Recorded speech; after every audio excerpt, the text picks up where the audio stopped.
Hello दोस्तों, स्वागत करते हैं अपने इस YouTube चैनल में।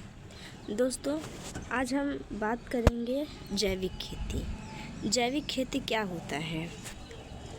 तो जैविक खेती जब हम कीटनाशकों और फफूंदनाशकों और रासायनिक खाद इसको ना अपनाकर हम वर्मी कंपोस्ट, गोबर की खाद अपने फसलों में, अपनी मृदा में, अपने खेतों में अपनाते हैं तो उसे हम जैविक खाद कहते हैं। तो आइए हम इसकी परिभाषा इस प्रकार देखेंगे। जैविक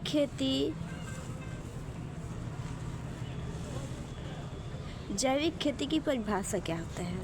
जैविक खेती एक ऐसी प्रणाली है जिसमें सभी संश्लेषित इनपुट जैसे रासायनिक खाद, कीटनाशक के प्रयोग को ना अपनाकर या नकारते हुए केवल फसल चक्र, अवशिष्ट गोबर की खाद, अन्य जैविक आदान, खनिज पदार्थ तथा जीवाणु खादों के प्रयोग से फसल उत्पादन किया जाता है तो उसे हम जैविक खेती कहते हैं।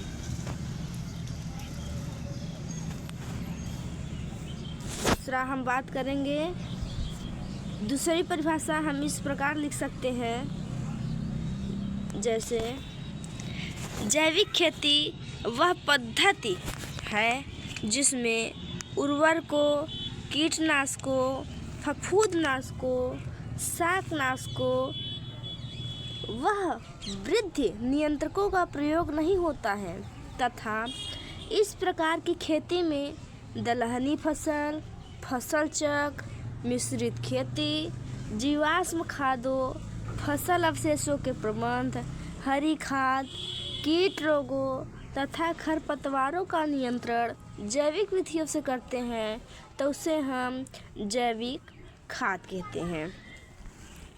नेक्स्ट हम पढ़ेंगे जैविक खेती की क्या अवधारणाएं हैं। जैविक खेती अत्यधिक बाह्य उपादानों के प्रयोग पर आश्रित नहीं है और उसके पोषण के लिए जल की अनावश्यक मात्रा भी आवश्यक नहीं है। इस कारण यह प्राकृतिक के सबसे मात्रा भी आवश्यक नहीं है। इस कारण यह यह प्राकृत के सबसे पास और प्राकृत ही इसका आदर्श है।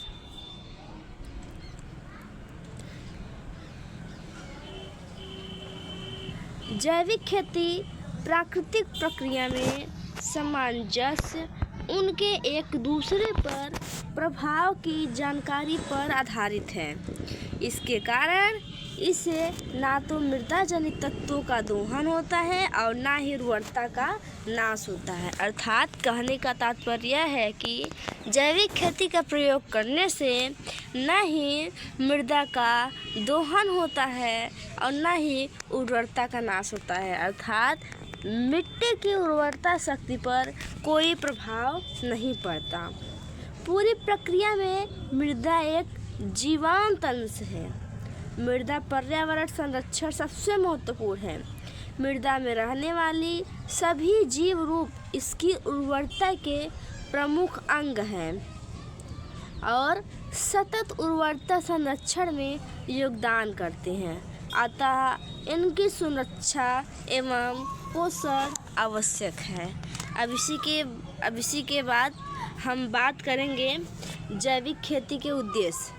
जैविक खेती के उद्देश्य क्या क्या होते हैं हम नेक्स्ट वीडियो में डिटेल